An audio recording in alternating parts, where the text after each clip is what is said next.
Hoy vamos a sumergirnos en una historia increíble, una historia de conquista, sí, pero también de innovación y de un vínculo histórico que a menudo se nos olvida y que ayudó a dar forma a todo un continente, porque resulta que el plan maestro para construir las ciudades de las Américas no nació allí, sino aquí, en un pequeño archipiélago en mitad del Atlántico.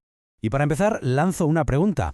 ¿Qué pueden tener en común ciudades como La Habana, Lima o Ciudad de México con una tranquila ciudad histórica en la isla de Tenerife?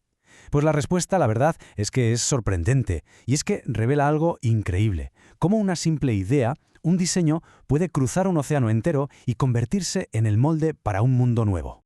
Aquí está la clave de todo. El ADN urbano de las Américas, por así decirlo, se creó en San Cristóbal de la Laguna. Y es que, fue la primera ciudad que se atrevió a no tener murallas, diseñada con una cuadrícula perfecta alrededor de una plaza que lo controlaba todo. Un modelo de paz y orden que acabaría exportándose a lo bestia. Vamos, que lo que estamos viendo aquí es ni más ni menos que la Laguna fue el laboratorio de pruebas del Imperio Español. Vale, vamos al lío. Claro, para entender cómo pasó todo esto, primero tenemos que saber quién estaba detrás. Y el hombre que ideó este plan no era un soldado cualquiera, era una figura mucho más moderna. Casi un empresario de la guerra. Su cargo oficial era el de adelantado. Pensemos en esta figura como si fuera una especie de CEO, un director ejecutivo pero de la conquista. La corona, digamos que le daba la franquicia, la licencia para conquistar.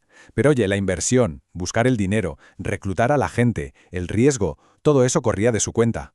Un negocio de riesgo altísimo, sí, pero con una recompensa que podía ser brutal.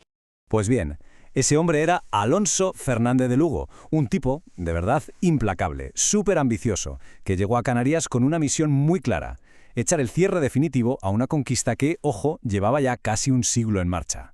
Su objetivo era someter las últimas islas que se resistían, La Palma y, sobre todo, la inexpugnable Tenerife. Pero que nadie piense que esto fue un paseo militar, ni mucho menos. Su campaña fue una mezcla de todo, de estrategia, a veces muy astuta, de fracasos, pero fracasos de los que hacen época, y al final sí, de una victoria que lo cambió absolutamente todo en el archipiélago para siempre.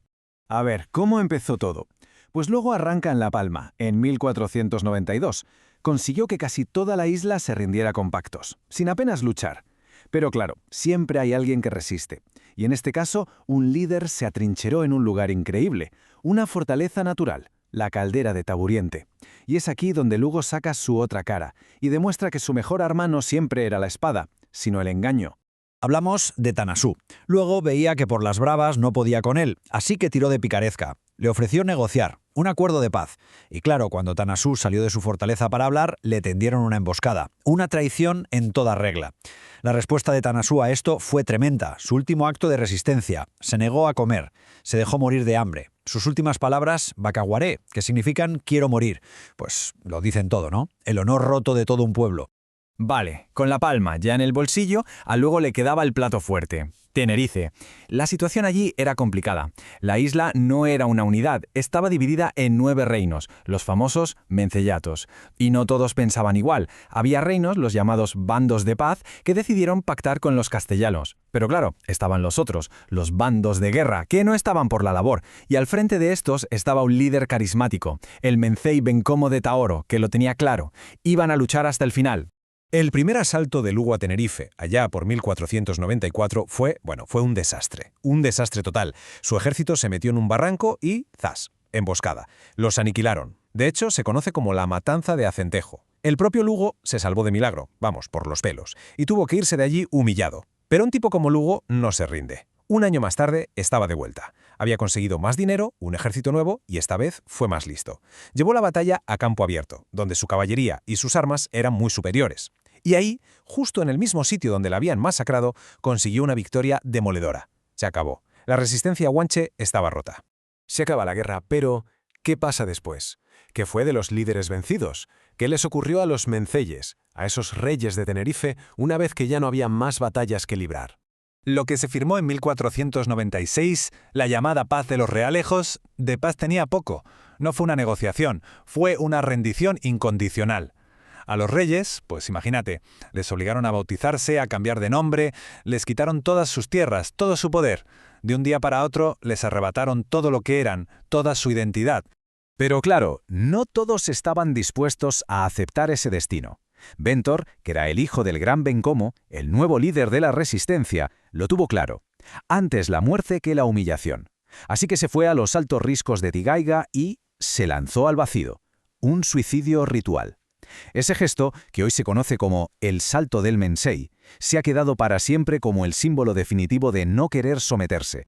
La cruda realidad es que no había salida buena. Daba igual lo que hicieras. A ver, los reyes que lucharon hasta el final acabaron siendo paseados por la corte en la península como si fueran trofeos de caza y jamás pudieron volver. Pero, ¿y los que habían pactado con Lugo? ¿Los que le habían ayudado? Pues sinceramente, casi peor. Fueron traicionados. Lugo no cumplió su palabra, vendió a mucha de su gente como esclava y a ellos les dio 4 tierras malas y ya está. Y aquí es donde volvemos al principio de todo. Una vez que la isla ya era suya, con la resistencia aplastada, Lugo pudo por fin empezar su proyecto más increíble, el más revolucionario. Y no se trataba de destruir, no. Se trataba de construir, de diseñar literalmente el futuro. En ese mismo año, 1496, funda San Cristóbal de la Laguna. Y la idea que tenía en la cabeza era, para la época, totalmente radical. Pensemos que en Europa todas las ciudades eran un caos de callejuelas y sobre todo estaban rodeadas de murallas enormes. Pues la Laguna no. Se diseñó para ser una ciudad de paz, abierta, ordenada y sin murallas.